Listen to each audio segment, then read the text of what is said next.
Today's daf is Tzadi Zayin. We're going to start on Tzadi Vav Amud Bet at the bottom, 5 lines from the bottom. It's a little bit of a challenging daf today, but I really think we're going to be able to get through it and survive.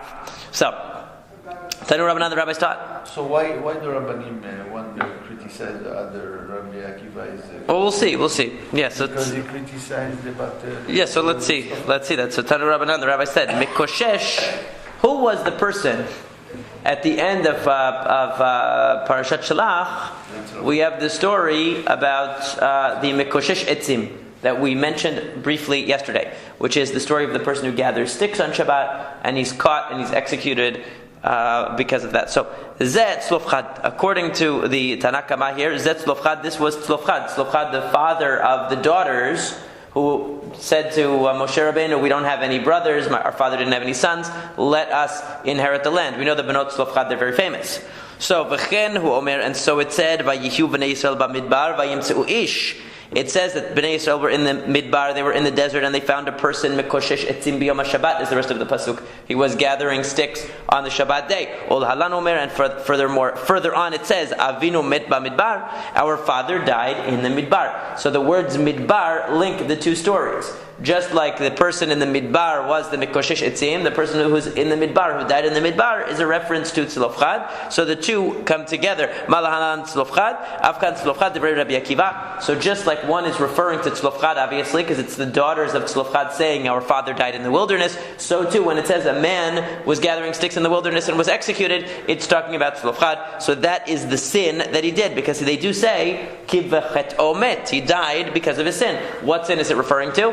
According to this, it's referring to the sin of Chilul Shabbat, because he was the Mikoshesh. Amar lo Rabbi Yehuda ben Betera. Rabbi Yehuda ben Betera said to him, Akiva. They were on a first name basis because they were, colleagues. So he said to him, Akiva, ben kach u ben kach atati litenet hadin. Either way, you are going to be in trouble. God is going to hold you responsible for this. Why? Because if you're right, im kedvarecha, if you're correct that Tzlofchad was really the person who violated Shabbat and was the Mikoshesh Etzim, then HaTorah kisato v'ata megaleoto. The Torah didn't want to tell us who it was. It just said it was Ish, it was a person. They didn't say it was Tzlofchad. And you are coming along and deciding to reveal the secret of who the Mikoshesh Etzim was. That's not right.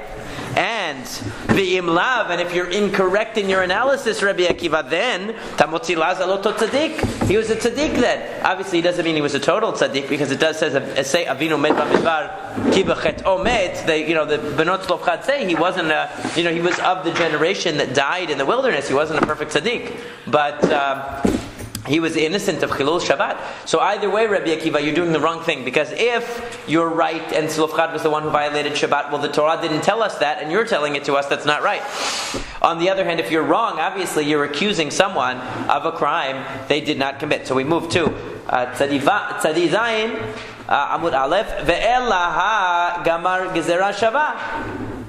What do you mean Rabbi Akiva is revealing something that the Torah hid?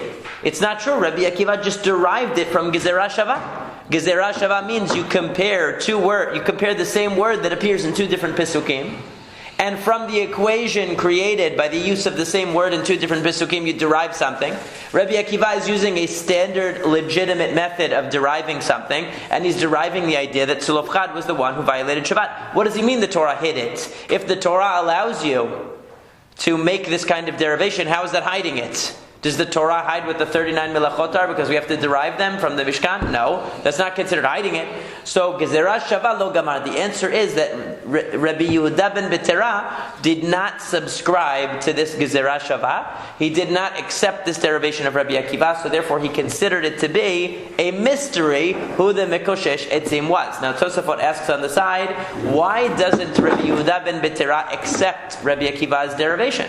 If Rabbi Akiva had a tradition that these two words create a limud, create an idea here, or teach us something, teach us an insight from a Gezerah Shavah, from the equation of the two words across the two Pesukim. So why is it that Rabbi Yehuda ben Betera didn't just say, okay, whatever you say, Rabbi Akiva, if that's your tradition, I'll take it. So Rabbeinu Tam says, Shehaya lahem b'Kabbalah minyan gezerot shavot shebechol haTorah. that they had a tradition for how many gezerot shavot there were in the Torah. And since Rabbi Yehuda ben Betera's tradition was that this was not included in his list, in other words, he thought that was a superfluous gezerah shavah. He didn't think it was legit, basically, as a gezerah shavah, and therefore he didn't accept it. Moving on, so ella mehecha hava. Where then, according to Rabbi Yehuda ben Betera, according to Rabbi Akiva, we say that Tzlofchad was guilty of the sin of violating Shabbat. He was a Mekoshesh Etzim, but what does Rabbi Yehuda ben Betera say he was guilty of? He was Vayapilu Hava. He was one of the Ma'apilim. What are the Ma'apilim? The Ma'apilim are those who, when Hashem said, forget it, when the spies came back, also in Parashat Shalach, actually, same parasha, when the spies come back and say, we're not going to go in, and everyone's all depressed, and Moshe Rabbeinu says, because you accepted the report of the spies, now Hashem is not going to let you go in at all, you're going to have to die in the wilderness. What happens? There's a group of people who are zealots who say, you know what? We changed our minds. Even though Hashem says we can't go into the land, we're going to go in anyway. And it says, Vayapilu, that they stood up and they went in anyway. They entered the land against the advice of Moshe Rabbeinu, against the instructions of Hashem. They changed their mind. In other words, they had a change of heart and decided they did want to go into the land after all. These were the Mapilim. Okay, kayotze, but so that's what Rabbi Yehuda ben Betera says. So of course you can ask on Rabbi Yehuda ben Betera, wait a second, same problem as Rabbi Akiva. I mean, you criticized Rabbi Akiva for revealing a secret. Why is that not revealing a secret? Okay, I don't know the answer to that, except that we could say that you see that Tzlofchad was that the Mapilim are a little bit less criticized, let's say, than the Mekoshesh Etzim, because the Mekoshesh Etzim is a person who sinned because he violated Shabbat for his own personal reasons. The Mapilim were kind of like Zionists, proto-Zionists who loved the land of Israel and wanted to go, even though Hashem told them not to, so they made a mistake, but they thought they were doing the right thing for the sake of the people. What? They were punished? Yeah, they died. They went down and they were all killed. So, but you see from that a certain level of Ahavat Eretz Yisrael, a certain level of dedication to Eretz Yisrael, and maybe that was why the Benot Tzlofchad, it says that they were mechavavot ta'aretz, that the Benot Tzlofchad also loved the land of Israel, and that's why they wanted a portion in it. So it could be that that's a little bit more of a complementary interpretation. But anyway, Kayotze b'davarata omer, we have a similar idea where we have an accusation from Rabbi Akiva that somebody is guilty of a sin that it doesn't explicitly say in the Torah. With regard to Vayichar Hashem bam vayelach, that when Miriam and Aharon are speaking badly about Moshe, it tells us that Miriam got tzara'at. It doesn't say that Aharon got tzara'at. However, Milamech Aharon nitztara dever Rabbi Akiva. Rabbi Akiva says, you know what? Even Aharon suffered tzara'at in this case, because he was also saying lashon hara. Bam. Yeah, he was, because it says bam, right? It says Hashem was angry with both of them, not just with Miriam. So that's what Rabbi Akiva says. Amar lo Rabbi Yehuda ben Betera. Again, Rabbi Yehuda ben Betera takes issue with this and says, Akiva, this is wrong. Either way, you are going to have to pay for this in the future, my friend. If it's true that really Aharon was also punished for speaking badly about Moshe Rabbeinu, the Torah doesn't say that. And you are imputing it to him. You are saying that he did it when the Torah didn't want to say that. So even if it's true, obviously the Torah didn't want to reveal it. So why are you revealing it? And if you're wrong, and if you're incorrect, then you are actually casting aspersions on a tzaddik who was not guilty of any crime and did not actually suffer suffer for this. And one Ela haketiv bam. What about the fact that it says bam, that Hashem was upset with both Aharon and Miriam? So why is this such a chidush to say that Aharon was also guilty? It says Vatidaber Miriam vi Aharon bi Moshe, that both Miriam and Aharon both spoke against Moshe. Why is it so novel? Why is it so radical to say that Aharon was in trouble? How bin nizifat ba'alma? That is only nizifa ba'alma, that he was rebuked. In other words, Aharon was rebuked, but Miriam got tzara'at, she got leprosy. That's much worse. Now, why is it? What's the basis in the text for seeing that Miriam was worse than Aharon? Because it says Vatidaber Miriam v'Aharon b'Moshe. It says in the feminine Vatidaber Miriam. It doesn't say in the plural Vaidabru. which it should say, Vaidaberu Miriam v'Aharon b'Moshe, that both Miriam and Aharon spoke about Moshe. It says, Vatidaber Miriam, meaning she initiated it and spoke with Aharon, and then he acquiesced to her criticism. So he was less guilty perhaps than Miriam. But Rabbi Akiva is coming along and saying, no. Rabbi Akiva is saying they were equally guilty and they both got tzara'at. Rabbi Yehuda ben Betera says no. Aharon was not as bad as Miriam. He didn't get tzara'at. Tanya kemanda amar Aharon nitztara. There's actually a braita that supports Rabbi Akiva. Dechtiv, as it says, vayifana Aharon el Miriam v'hinei mitzora'at. It says that Aharon turned to Miriam, and behold, she had leprosy. Tana, it says in the braita, shepana mitzarato, that he turned from his own tzara'at. In other words, meaning that Aharon got tzara'at and realized it, and then he, instead of looking at himself and being concerned with himself, who was he concerned with? He was concerned with his sister, which was very nice of him. So we see that he himself suffered tzara'at according to the Braita, but he focused on his sister and not on himself.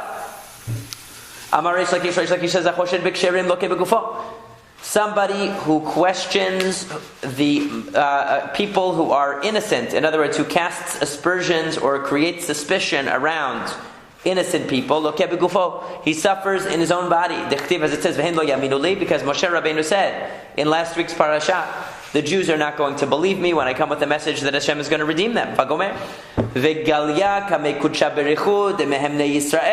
And Hashem knew, the Holy One, blessed be He, knew that the Jews were going to believe. Amar lo, He said to Moshe, Hen ma'aminim b'nei ma'aminim. They are believers, the children of believers. They are going to believe. You are the one who's not going to eventually trust in God, not them. They're going to trust.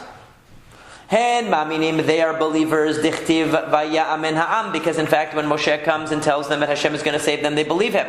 B'nei ma'aminim, they're the children of ma'aminim, the children of believers. V'hemin b'Shem, because it says that when Avraham was informed of the Brit Ben Abitarim, that his children were going to inherit the land, it says v'hemin b'Shem, he believed in Hashem.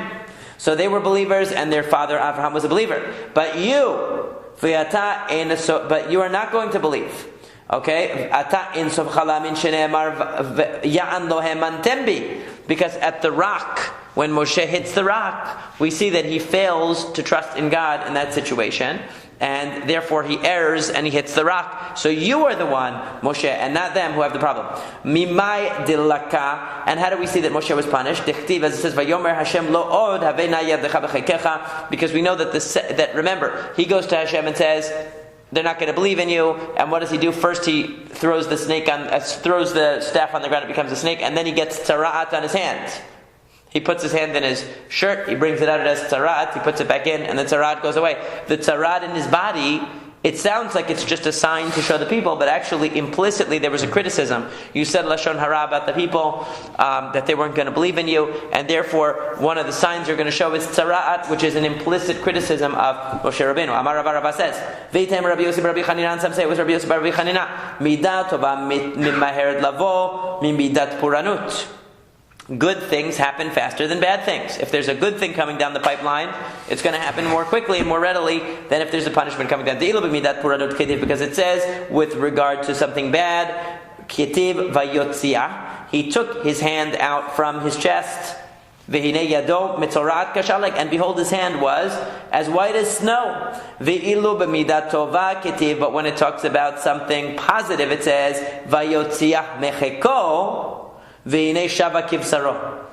that when he took it out of his shirt, it had returned to be like his flesh, meaning that while it was still in his shirt, in other words, the first time Hashem says put your hand in your shirt, and when he took it out, then it became stricken with leprosy.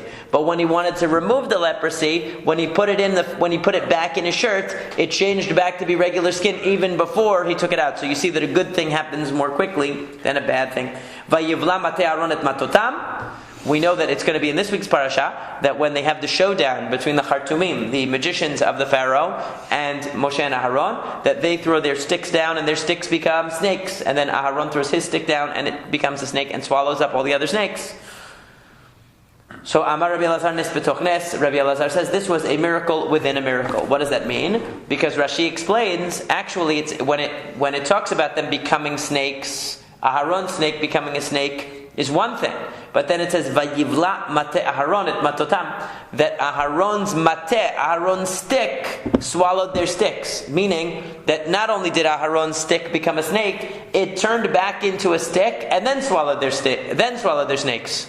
So as a stick it swallowed their snakes. That's a double miracle, because not only could it become a snake, but then turn back into a stick and then swallow up their snakes. That is a pretty nifty parlor trick. Try that at home. If you can do it, we'll all be very impressed. So now we have the following issue.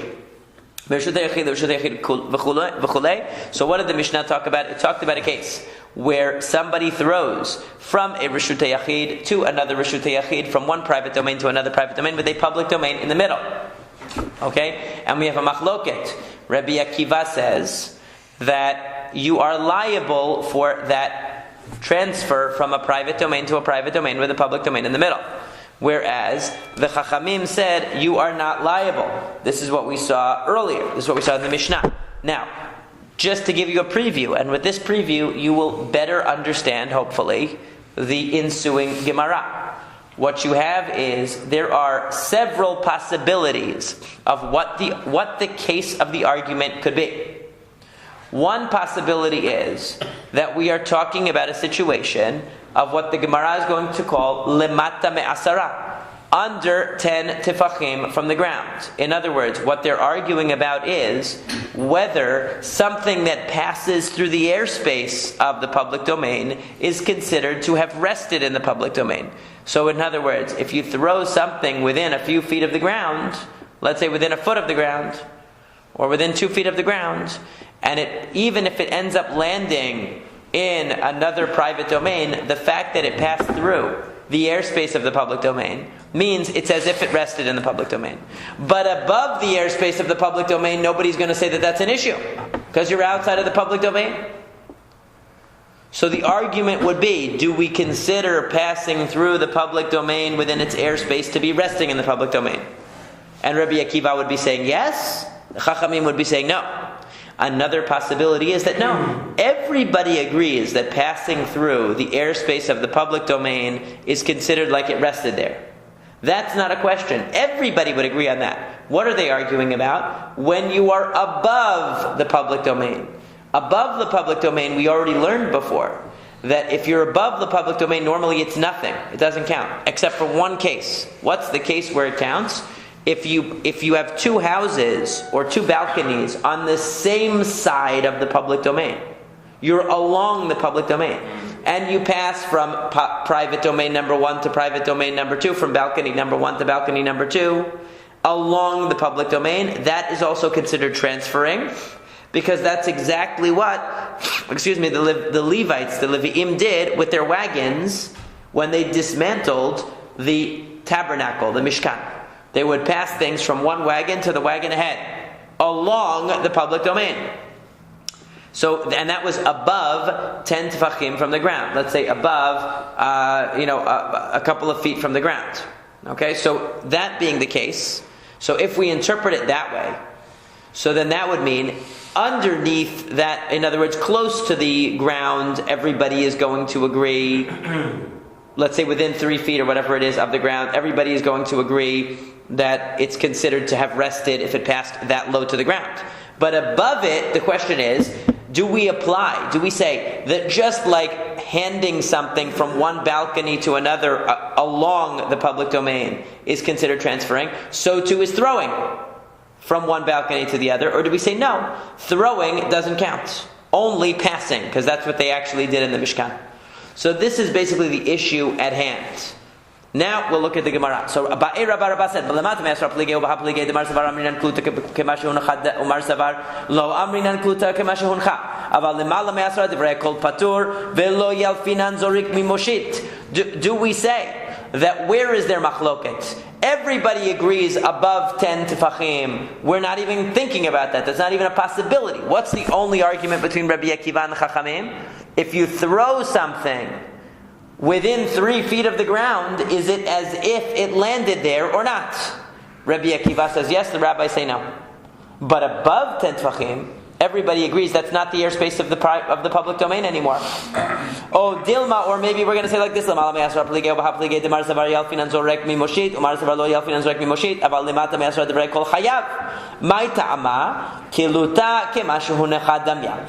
Or do we say the opposite, that within 3 feet of the ground, everybody agrees when you throw through that area that it's considered to have landed on the ground, and therefore even if physically it comes to rest in another private domain, the fact that it passed within 3 feet of the public domain means that it rested there, and everybody agrees on that. The question is, what about above 10 tfachim? What if I pass it along the public domain from one balcony to another, from one house to another? Should we say that just like passing is prohibited, throwing is also prohibited? That's what Rabbi Akiva is saying. The Chachamim are saying that no, only passing. Throwing is not counted. But under 10 tfachim, when you're within the airspace of the public domain, everyone's going to agree anything that passes through the airspace, rested in the airspace. That's the two ways we can splice this. That's the two ways we can understand it. Either that the argument is in the airspace of the public domain, but above nobody considers it a problem, throwing, or within the airspace everyone agrees it's a problem. The question is, when you're above the airspace, is it a problem?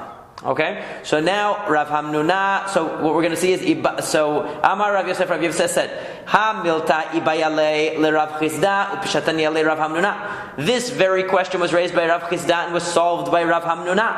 Meha, from the following Braita: Mereshut hayachid reshut hayachid ve'over bereshut harabim atzma. If you transfer an object from one private domain to another, and it passes through the actual public domain. Actual public domain means within 10 tefachim, within 3 feet of the ground. Rabbi Akiva mechayev v'chachamim potrim. Rabbi Akiva obligates and the rabbis exempt you. In other words, what case are they talking about? When you are within 10 tefachim. That's where their argument is. But the implication is above 10 tefachim, forget it. It's not even a possibility. Everyone is going to agree that's exempt. That from the fact that it says that this item passed through the actual real public domain, that means it must have passed through the actual airspace of the public domain within 3 feet of the ground. Ubamai, in what case are we talking about? If you're going to tell me we're talking about somebody who walked, let's say he walked across the street. He left his house, which is a private domain, with an object, and he crossed the public domain, and he stopped in another private domain. He came to your house, and he stopped in your house. Okay, so if that's what we're talking about, we already learned that if you're holding an object, you can even hold it above 10 tfachim, it doesn't matter. You can hold it on your head, it doesn't matter. Because that was how they used to carry things, on their shoulder. That's more than 3 feet above the ground. If you're holding it, you're planted on the ground, so it doesn't matter where the object is. The only time it matters where the object is when you throw it. Okay, so therefore that can't be the case. Elalav bazorek ulamat me'asar du mechayev u'mal me'asar lo mechayev shema mina b'kluta k'mashu unchad pligei shema mina. So therefore, what do we conclude here? That what is the machloka between Rabbi Akiva and the Chachamim? It's when you threw the object within 3 feet of the ground. And Rabbi Akiva is saying it says even though it went from, you threw a ball from your house, it landed in your neighbor's house. It never actually came to rest in the public domain. But Rabbi Akiva says since you threw it within 3 feet of the ground through the public domain, it's as if kiluta kemishu hunacha.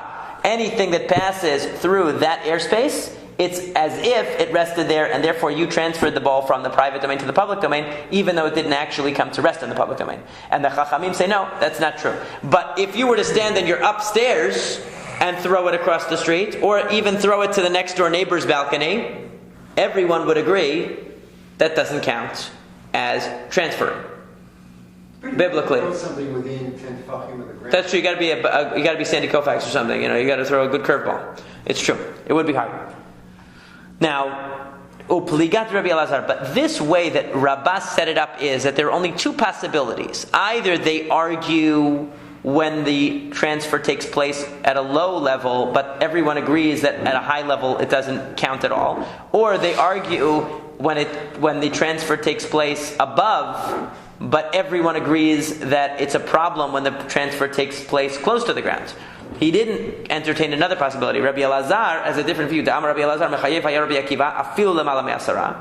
Vayde katane rashut rabim atzma lo diachal kochan derabanan. Upliga. So Rabbi Elazar says, you know what? They argue in both cases. I don't believe Rabbah that they have to agree in one of the cases, because according to Rabbah, either everyone agrees in the case where it's above 10 tefachim, where it's one balcony to another. Either everyone agrees in that case to exempt, and they argue about the case on the ground, or everybody agrees in the case on the ground that it's a problem, and they argue about the case of the balcony, but they only argue about one case. Rabbi Elazar says, you're wrong. They argue in both cases. Rabbi Akiva says, whether you threw it within 10 tefachim of the ground, across the Reshut HaRabim, or you threw it from one balcony to the next, along the Reshut HaRabim, in both cases, Rabbi Akiva says that you are liable. And the Chachamim say, in both cases, no. If you threw it across the Reshut HaRabim within 10 tefachim of the ground, no, you're not liable, as long as it landed in a private domain on the other side. And if you threw it from one balcony to the other above 10 tefachim, along the Reshut HaRabim, it's also not a biblical liability. So they argue in both. On what basis would they equalize the two Reshut Patur with the Reshut Rabim?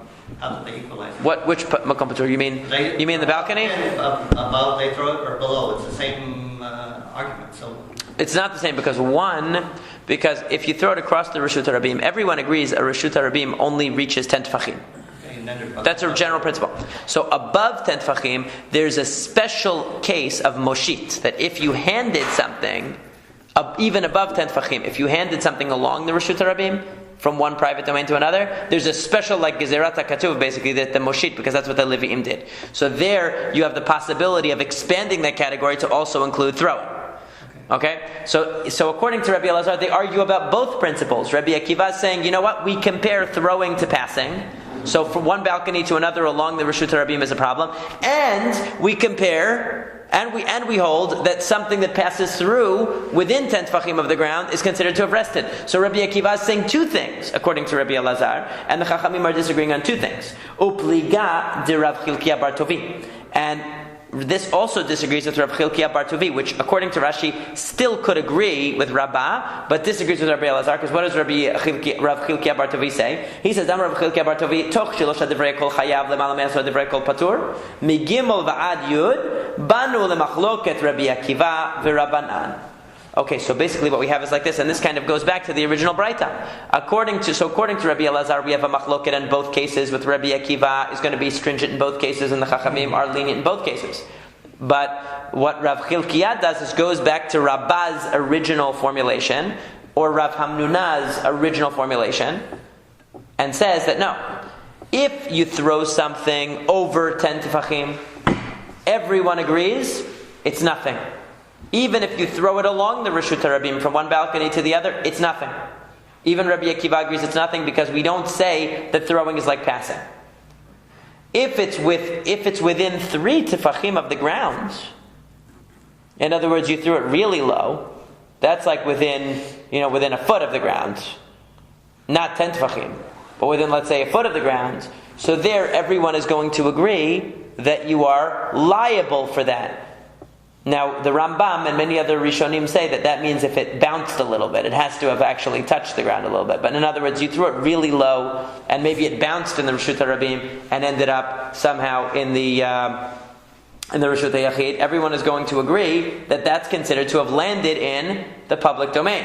So where do they argue? Between 3 tefachim and 10. In other words, when you throw it from 1 to 3 feet, let's say, in the airspace of the public domain, there, Rabbi Akiva says, even though it didn't come within a foot of the ground, and therefore it didn't really, or within 9 inches, whatever the exact measurement is, it's probably closer to 9 inches. So even though it didn't come in within 9 inches of the ground, still anything that passes through that airspace from about 9 inches to about 3 feet is considered to be have landed in the public domain. And according to the rabbis, no, anything over that 9 inches is considered to just have flown through the public domain and never landed. And if it went higher than that, certainly, according to everybody, it never landed. And that's actually what the halacha is. The halacha is that we follow the chachamim here, and we say that if something is thrown from higher than 10 tefachim through the public domain, and it goes from one private domain to another, we don't consider it to have landed in the public domain. And even if it was less than 10 tefachim, even if you threw it at 2 feet height across the public domain, it's not considered to have landed in the public domain. Yeah, if it's more than one, if it's more than 3 tefachim. If it's within 3 tefachim, we say if it landed at least a little bit, and then continue, and then bounced on into the public into another private domain, then you would be liable because it did bounce in the public domain, basically. In that case, you would be. But otherwise, we would say that the reason why it has to bounce is because the chidush of it bouncing is that it even if it landed on a little like bump in the public domain and ended up in the private domain, the fact that it landed momentarily is enough. Okay, according to the chachamim. So that's really what the halacha is, and we don't say that throwing something along the public domain from one balcony to another is going to count. Definitely not. Counting is carrying in that case. So, okay. So, Tanya Nami Achi, we similarly learned in a Braita B'toch Gimel Divrei Kol Chayav L'Mala Miyod Eino Ela Mishum Shavot Ve'im Hayu Reshuyot Shelo Mutar Migimel V'ad Asara Rabbi Akiva Mechayev V'Chachamim Potrin. So we have like this, that if you threw it within let's say 9 inches of the ground, everybody agrees that since it slightly rested, let's say according to the Rambam, since it's slightly rested, even on a little protrusion, it bounced off a little protrusion, even though it landed in a private domain afterwards, you're liable for that. If it was more than 9 inches above the ground, in other words, it never bounced, it simply whizzed right through the public domain and landed in a private domain, then we're going to say that according to Rabbi Akiva, you would be liable. According to the Chachamim, not. If it's over 10 tefachim, everyone's going to agree, not. Now, that you're not liable. However, he mentioned that if you threw, let's say, above 10 tefachim from your private domain to another private domain, if you own both private domains, it's okay. But in other words, if you threw from one balcony to the other one, and you owned both of the balconies, it wouldn't be a problem. But if you didn't own one of the balconies, you threw from your balcony to another person's balcony, it would be a problem because you have an issue of eruvei chatzerot in that case. You have a rabbinic issue of transferring from one private domain to another one. Under certain circumstances. So that's a complicated thing from Masekhet Eruvin. But let's see what he says here.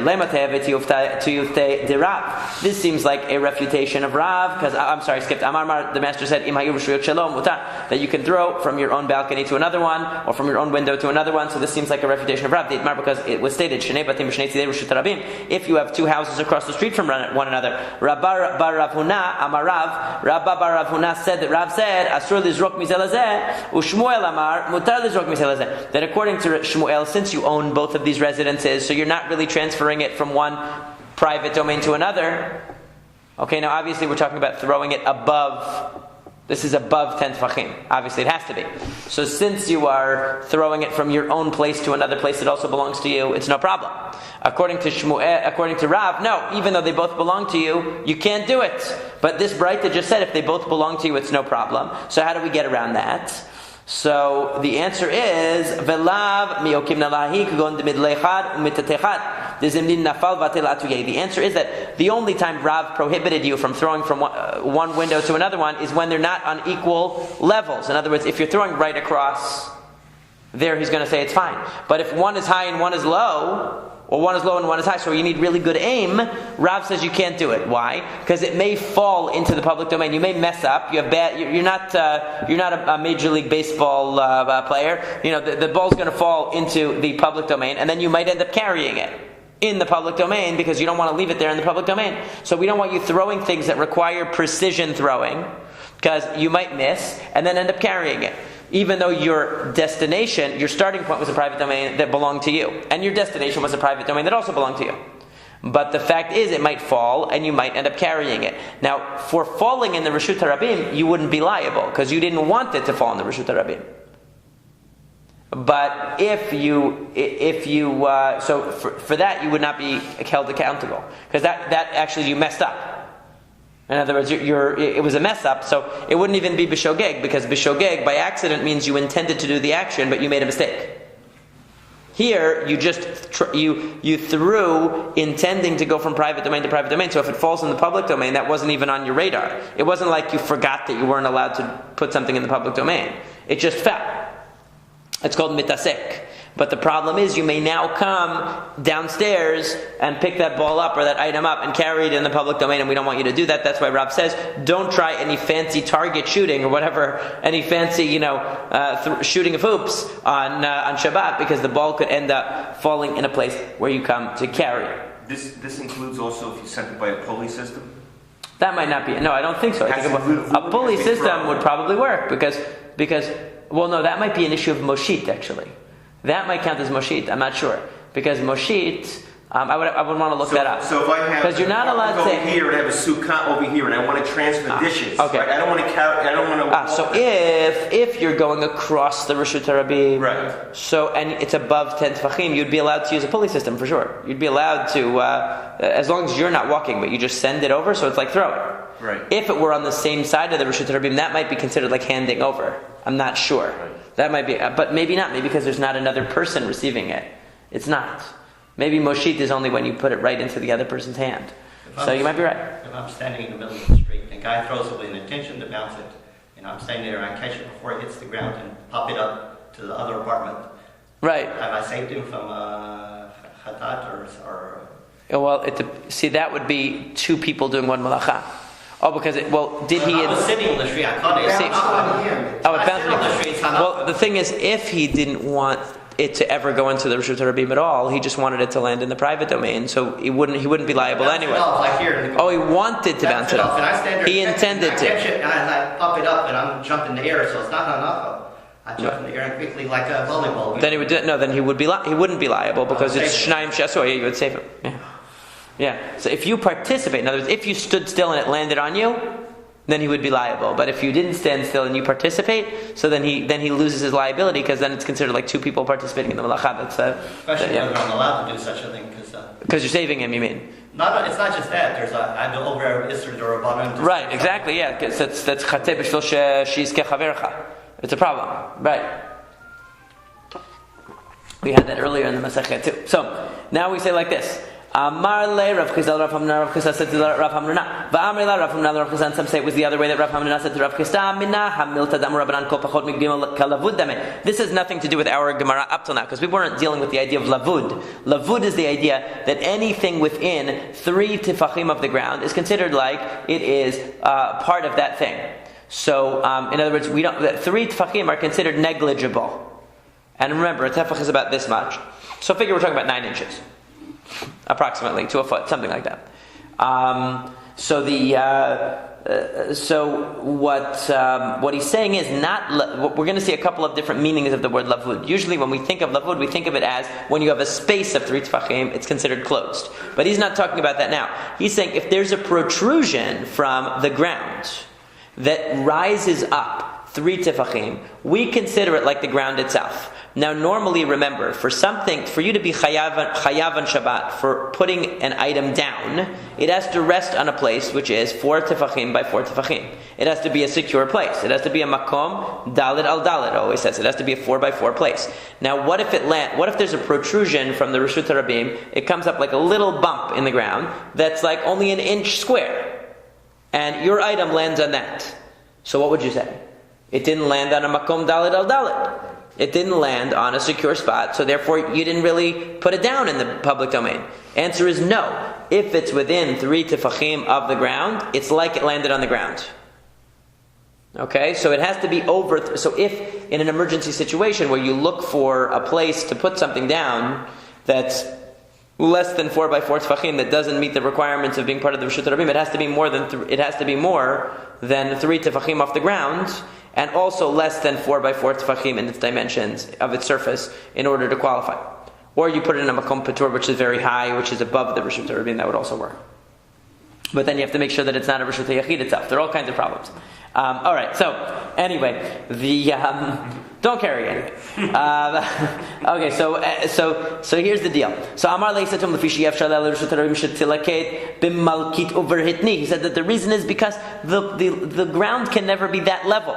Literally, he means you can't put a plane, you can't smooth it out with a plane. In other words, you're never going to have a totally smooth Reshut Harabim. The terrain is always going to be bumpy, so you have to assume that there are going to be bumps, and since we assume that there are going to be bumps, therefore any protrusion that comes out, as long as it's not 3 tefachim or more, we're going to say that it's considered part of the ground, because the ground by its nature has bumps. Okay? So then he asks him, Iachi gimel nami. If that's true, then even more than 3 tefachim should also be counted, because bumps can be a lot bigger than 3 tefachim in a public domain. You have hills, you got all kinds of things. V'tu, and furthermore, hadithan, we learned already, hamshel shel defanot milmala lemata imhen givohin min haaretz shalosh tefachim pisula hapachot migimel kashera. And we also have a halakha in hilchot sukkah, that let's say you're making a wall for your sukkah, and what you did was you built a frame, and then you bring the walls from top to bottom. Let's say you're building the walls downward, and you run out of wood, or you run out of canvas, or whatever you're using, and you come to within 3 tefachim of the ground. So the bottom 3 tefachim of your walls, of what would be your walls, are actually empty space. So if there's less than 3 tefachim from where your wall ends and the ground, it's like it's closed. If there's 3 tefachim or more, it's considered open and it's not considered a wall. So what do you see? We're not just applying this principle of less than 3 tefachim to protrusions from the ground. We're also applying it to considering space closed.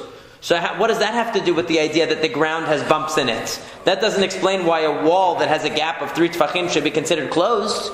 The wall is not the ground. So what does he answer? He says, that's a different story. That the reason why anything less than 3 tefachim with a wall is considered closed is because anything that sheep cannot walk through is considered closed. And as long as there's less than 3 tefachim of height, the sheep, like when it says clearance, like when you go to those parking lots and it tells you what the clearance is, the clearance for sheep is, it has to be at least 3 tefachim. If it's less than 3 tefachim, they're not going to be able to get through. That's why it's considered a wall. Not because of the principle of lavud. Because the principle of lavud is that protrusions from the ground, 3 tefachim or less, are considered to be extensions of the ground. But he asks him, but wait a second, that's not true. But wait a second, the same principle of less than 3 tefachim considered closed applies at the top of the wall also. In other words, if you built your wall up, you built it from the ground up, and then there's a space between where you finished and the top, less than 3 tefachim is also considered closed. So why would you allow that? Or actually, that's not really the case, because you're allowed to have the walls not reach the sechach. But let's say the sechach is moved over so that it's 3 tefachim from the side. There's a distance of 3 tefachim from the roof to the side. So it's like detached from the wall, because it's not flush against the wall. There's 3 tefachim. Even there we say it's considered right up against the wall if there's less than 3 tefachim distance from the roof, the edge of the roof, to the wall, to the side of the sukkah. So why do we apply it there? Are any sheep going to be jumping through your schach? I don't think so. So why do we apply it there? Answer, okay, fine, I give up.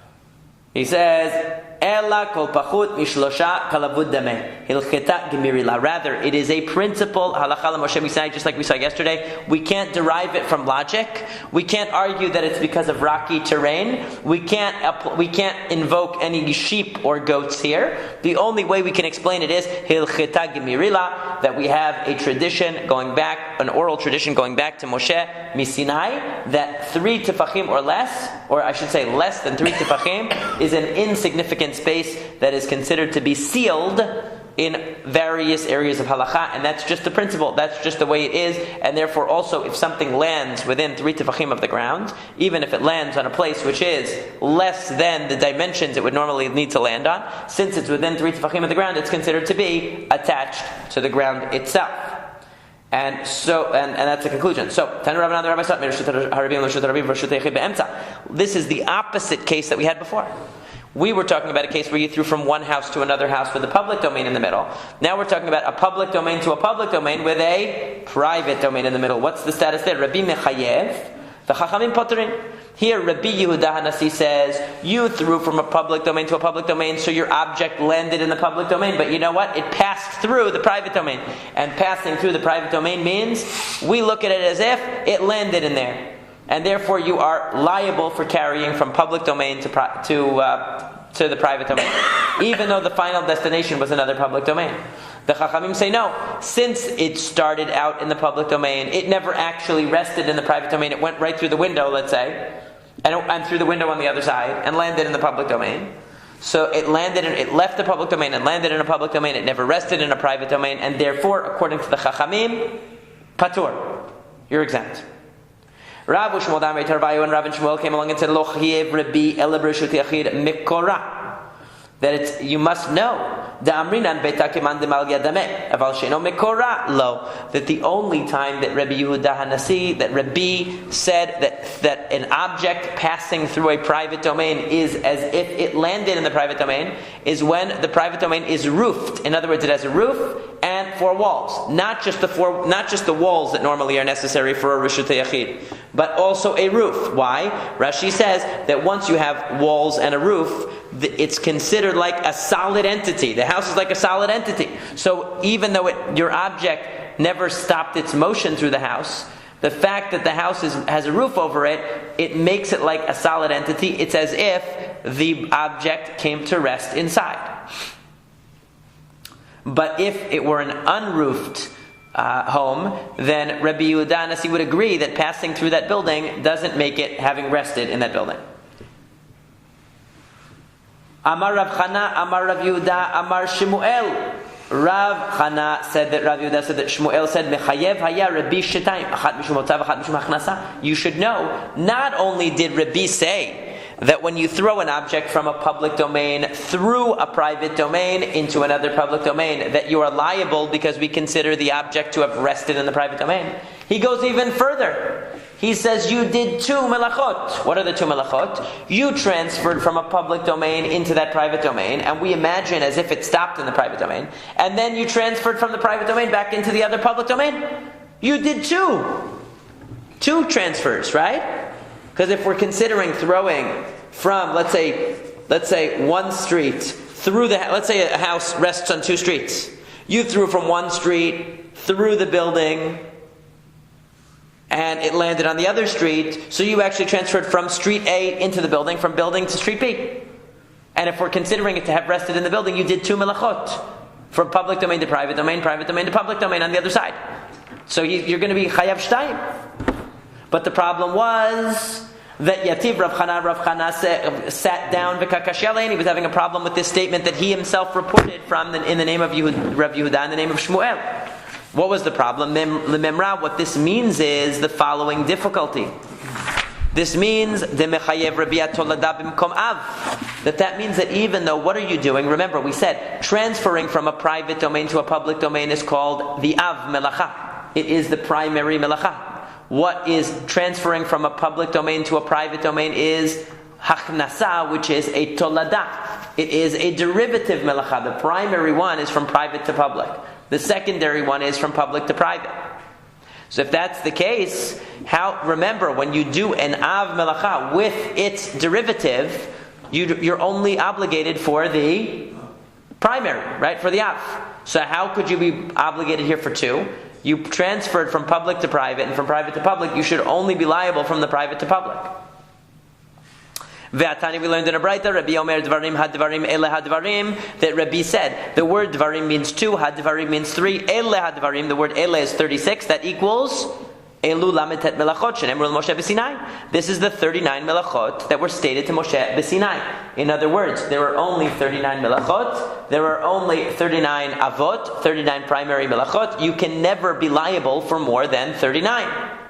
Even if you did all the toladot, all of these subsidiary melachot, it's never going to generate more than 39 obligations, because the subsidiary melachot, the derivatives, are included under the avot. So how could Rabbi say that doing a taking out and a taking in at the same time is going to lead to two obligations? It should only be one.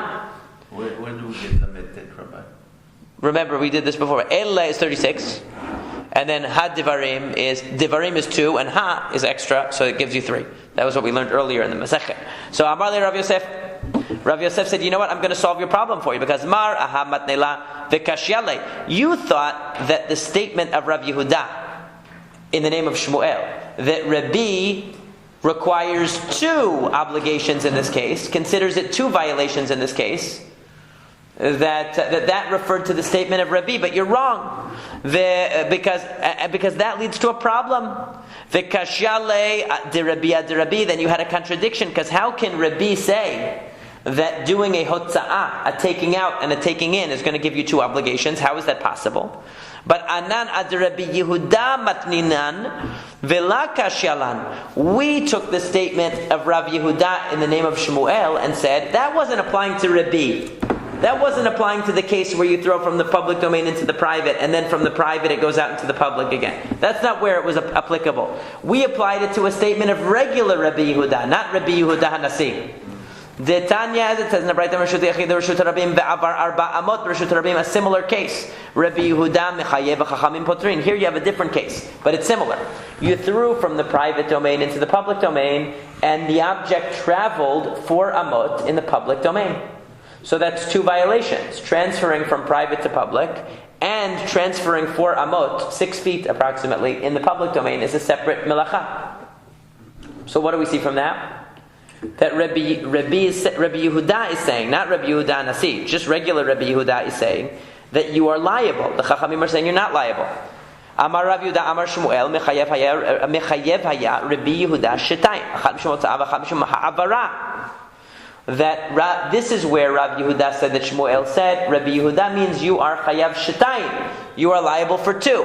One is you transferred from private to public, and the second is that you moved it 4 amot in the public. Because if you're going to tell me that Rabbi Yehuda only required 1 liability in this case, miklal de Rabbanan patre legamre, then you're telling me that the rabbis completely set you free of liability. But how could that be? Everybody agrees you just transferred an object from the private domain to the public domain. So you should at least be liable for that. And then there's an additional question: are you also liable for transferring it the extra 4 amot in the public domain? That's the question, right? But everybody must agree that you're liable at least for 1. The question between Rabbi Yehuda and the Chachamim is: are you liable for 2 or just 1? So mimai, but how do you know that? Dilma leolam emalach Rabbi Yehuda chadahu demechayev Rabbanan patre legamri. Maybe actually the case is not what you think. You're interpreting it as you did 2 things. You transferred from private to public, and it traveled 4 amot in the public, and the question is that 2 violations? Or is it 1 violation? I'll tell you no.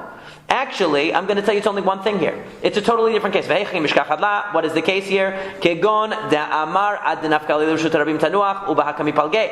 The Rabbi Yehuda savar amrin kaluta kamashuncha v'it avida le machashavto v'Rabbanan savar lo amrin kaluta kamashuncha v'lo it avida le machashavto aval atolada b'mkom av lo mechayev Rabbi Yehuda.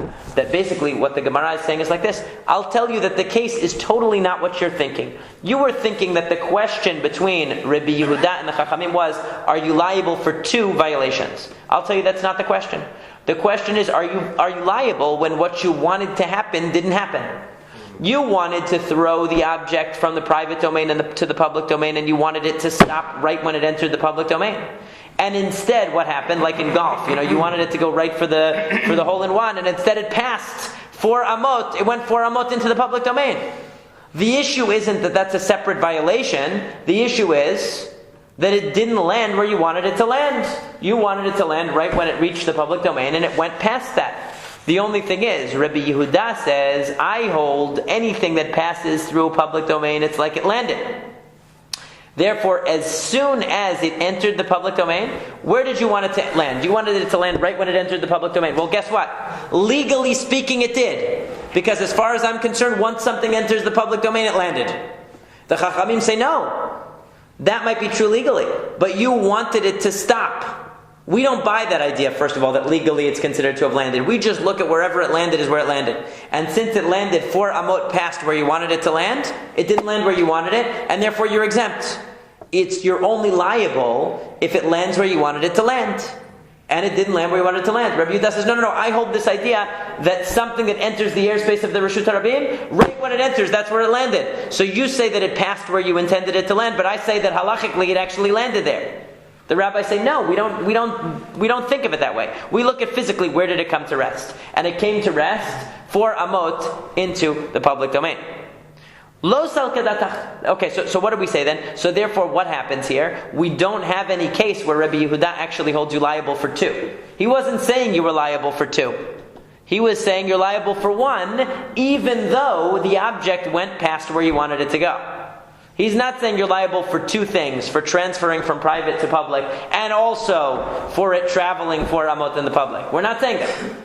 The Gemara says, Lo salkadatach, but that isn't true. Rebbe Yehuda can actually maintain that even when you do a primary malacha with its derivative malacha, you're obligated for both. He does hold that. Detani, because we learned in a Braita, Rabbi Yehuda mosif afa shovet v'hamedakdek amru lo shovet harehu b'chlal mesech medakdek harehu b'chlal oreg. We learned earlier in the Masekhet that according to Rabbi Yehuda, when a person does hashovet, when you're weaving, okay, and you straighten the stationary strings in the loom, or midakdek is where you beat. Where you beat them to straighten them, and hamidakdek is where you push you play around with the cloth in order to loosen it so it doesn't stick together too tightly, so that the fabric blends properly and it doesn't stick together too tightly. He says you're chayav, you're liable for both of those things, and the rabbi said no. Those 2 things, beating the strings to straighten them and beating the fabric to make sure it blends properly and it's not too tight, those are just included under the category of weaving. Those are not separate melachot. But what do you see? My lav da'avdinu litarvayu. Aren't we saying that the bahadeh hadadeh, aren't we talking about a case where the person was weaving and the person who was weaving on Shabbat also beat the strings and also beat the cloth to loosen it. And what is Rabbi Yehuda saying? He's saying that even though you did these subsidiary activities while you were doing the main activity, you are still liable. The Chachamim are saying, no, since you're already doing the main activity of weaving, those other things are just derivative activities. But you see that Rabbi Yehuda actually says you can be liable for a derivative when you're doing the primary. But the Gemara says, no, mimai. Dilma le'olam de'avada lahalechoda v'halechoda.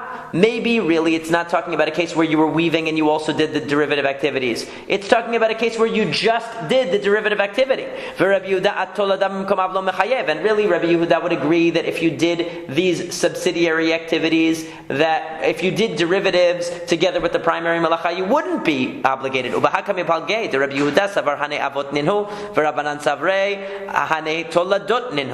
That really the machloket here is not, are you liable when you do a primary malacha with a derivative malacha? That's not a question. Everybody agrees you're not. The derivative malacha is always subsumed under the primary. What does Rabbi Yehuda say? He says that these 2 things are also primary. He counts 2 additional melachot in addition to weaving.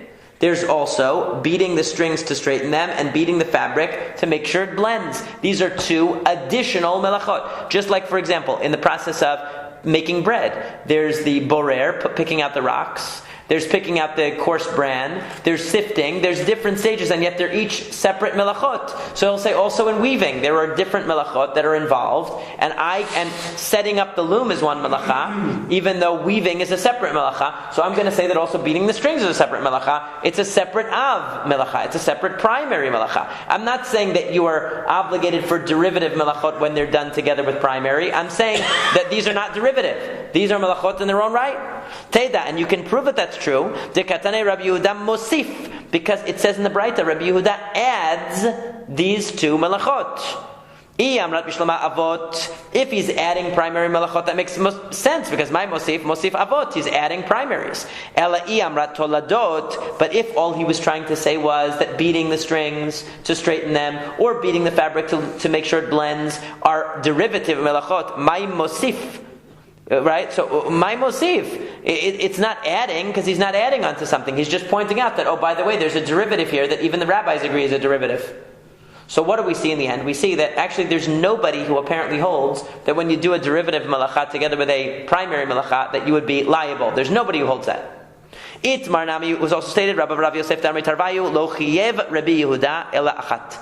That in fact, Rabbi Yehuda only holds you liable for one violation. He's not going to hold you liable for the violation of transferring from private to public and then also transferring for additional amot. That isn't true.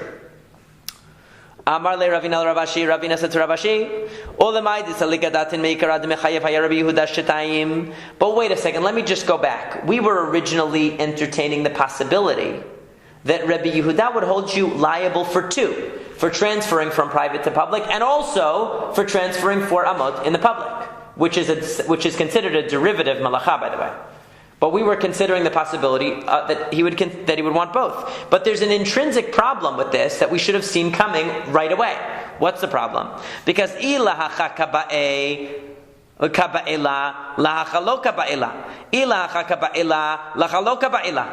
a major problem with that. Why? Because if the person wanted the object to be transferred from the private to the public domain, and he wanted it to land 4 amot into the public domain, then he didn't want it to land right when it entered the public domain.